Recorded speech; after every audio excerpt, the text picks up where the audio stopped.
Assalamualaikum warahmatullahi wabarakatuh. Baiklah teman-teman, di video kali ini kita akan membahas soal P3K prakarya dan pembahasannya. Kita masuk soal nomor 1. Mendaur ulang limbah kertas anorganik menjadi karya kerajinan agar kita dapat membantu menyelesaikan masalah polutan di lingkungan kita merupakan proses dari A. Reduce, B. Reuse, C. Recycle, dan D. Remove. Jawabannya benar, kira-kira apa Bapak Ibu?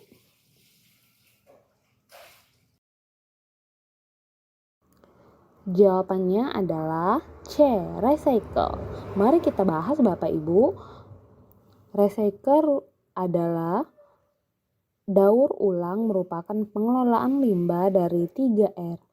Reduce, reuse, dan recycle yang bertujuan untuk mengubah limbah kertas dan lunak menjadi barang baru atau sebuah karya kerajinan. Soal nomor 2, Budi ketika meminum gelas yang diambilnya jatuh sehingga pecah kaca gelas tersebut berserakan, lalu dia mengumpulkan pecahan keras tersebut untuk dijadikan sebuah karya kerajinan. Kerajinan yang akan dibuat Budi adalah jenis limbah A. Organik, B. Anorganik, C. Domestik, dan D. Gas.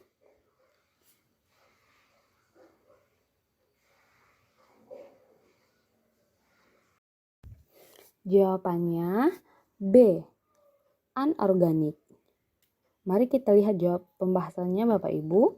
Limbah anorganik menurut kerasnya bahan dibagi menjadi dua, yaitu limbah anorganik keras dan limbah anorganik lunak.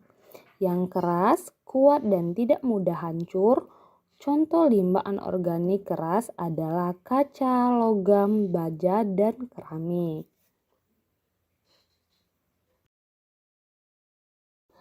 Soal nomor 3, prinsip pengelolaan limbah terdiri dari A. Reduce, reuse, dan reschedule, B.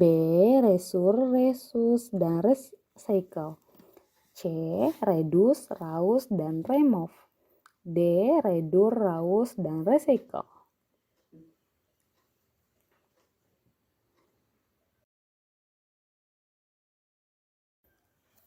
Jawabannya yaitu A. Reduce, reuse, dan recycle. Mari kita lihat pembahasannya Bapak Ibu. Pertama, reduce atau mengurangi, contoh membawa tas belanja yang awet atau bisa berulang kali pakai daripada kresek yang biasanya hanya sekali pakai. 2. Reuse atau menggunakan kembali.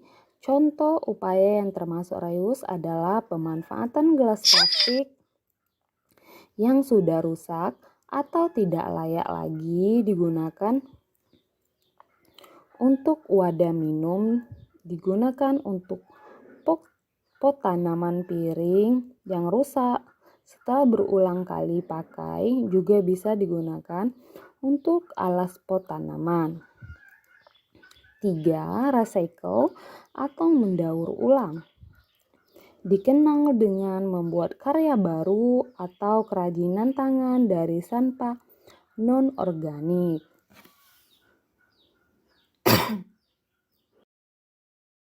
Soal nomor 4.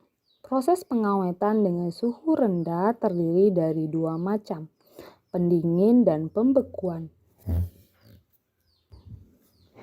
yaitu dengan suhu antara A. minus 15 Celcius kurang dari 10 Celcius, B. minus 30 Celcius sampai kurang lebih 10 Celcius, C. minus 20 Celcius sampai dengan lebih 20 Celcius, D. minus 20 Celcius sampai lebih 10 Celcius.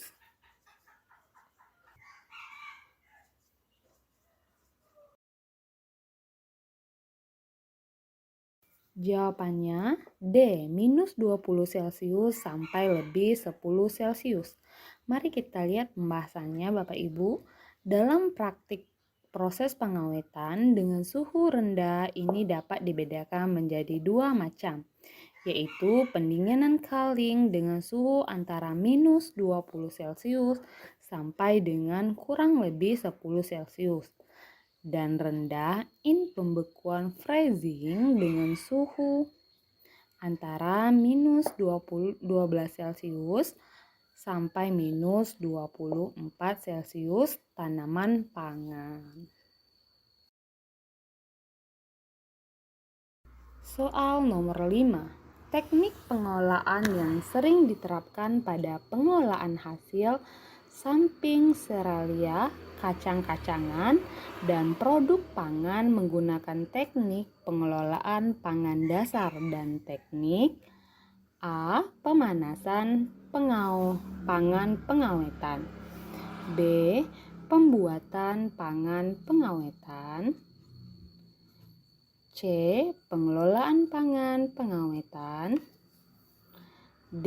Pendingin pangan pengawetan.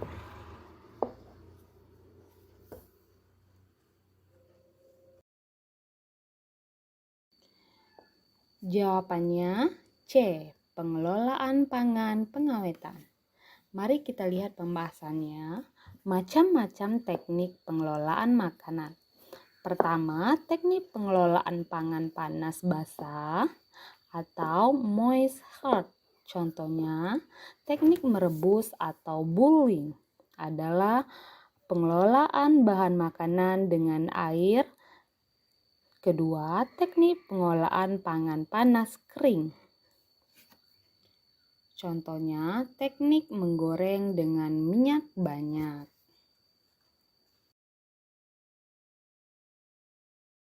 Kita masuk soal nomor 6. Teknik pengolahan pengawetan pangan terdiri dari atas 3 metode. A.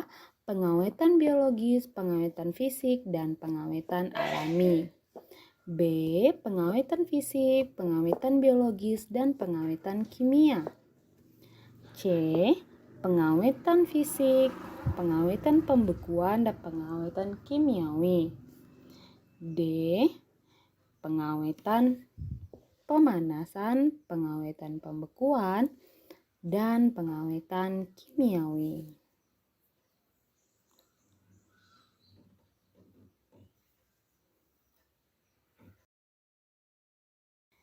Mari kita lihat jawabannya Bapak Ibu. Pengawetan fisik, pengawetan pembekuan, dan pengawetan kimiawi. Kita lihat pembahasannya ya. Merupakan proses pengawetan secara alami yang meliputi pengawetan dengan suhu rendah, suhu tinggi, dan pengeringan.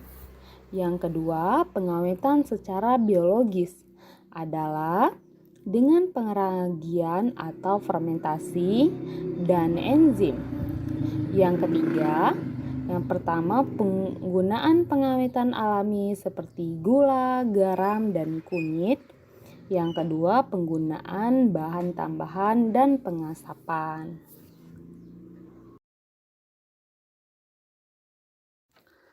Kita masuk soal nomor 7. Menurut hasil penelitian, bekatul mengandung mineral yang jumlahnya melebihi air minum sekitar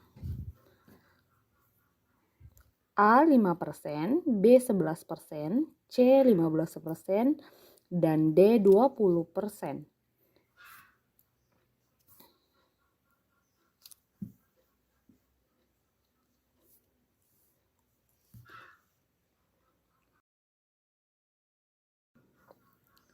Jawabannya 20%. Bekatul memiliki manfaat bagi kesehatan tubuh karena kandungan gizinya yang luar biasa.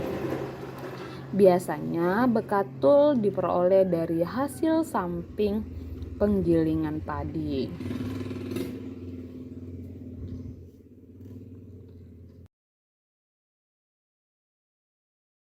Kita masuk soal nomor 8 Bapak Ibu.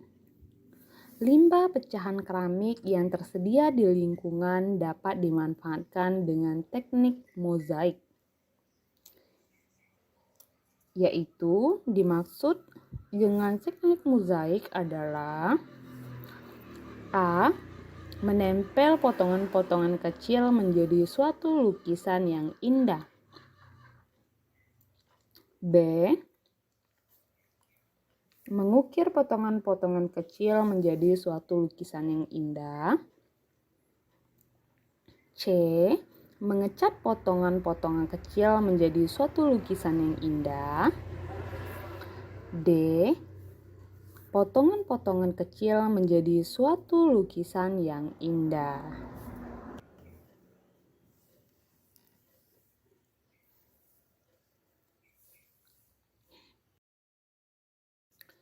Jawabannya yaitu A. Menempel potongan-potongan kecil menjadi suatu lukisan yang indah. Mari kita lihat pembahasannya Bapak Ibu di video terakhir ini. Karena di dalam proses pembuatan mozaik terdapat kegiatan menempel potongan kertas menggunakan lem pada pola yang telah dibuat. Sehingga koordinasi motoriknya akan terlatih. Selain kemampuan motorik, juga digunakan untuk meningkatkan kreativitas dan keterampilan. Baiklah Bapak Ibu, kita sudah hampir di penghujung video. Terima kasih sudah menonton. Jangan lupa subscribe and follow Ozrama Fitri biar saya semakin semangat untuk membuat videonya. Bye-bye. Assalamualaikum.